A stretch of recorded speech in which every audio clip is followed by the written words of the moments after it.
12వ ward BJP party councillor అభ్యర్థిగా nomination దాఖలు చేసిన సాహితీ రాము తనను గెలిపిస్తే వార్డును అన్ని రంగాలలో అభివృద్ధి చేస్తానని ఉన్నతంగా తీర్చిదిద్దుతానని హామీ. జై శ్రీరామ్.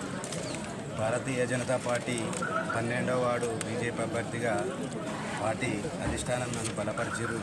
12వ వార్డు అభ్యర్థిగా ఆ వార్డు ప్రజలలో ఉన్నటువంటి ఎటువంటి కార్యక్రమమైనా భారతీయ జనతా పార్టీ తరఫున, ఎందుకంటే ఇంతకుముందు ఉన్న పాలకులు కూడా 12వ వార్డులో చేసిన అభివృద్ధి అయితే ఏం కనబడడం లేదు. ఇంకోటి కూడా అక్కడ సీసీ రోడ్లు కానీ డ్రైనేజీలు కానీ ఫుల్ ఎడ్యుకేటెడ్ ఏరియా అంటే 12వ వార్డు. 12వ వార్డు పరిస్థితి అయితే ఎట్లా దయదా పరిస్థితుందంటే 12వ వార్డులో ఒక సీసీ రోడ్ లేదు, ఇంటర్నల్ రోడ్స్ లేవు, ఏమీ లేవు.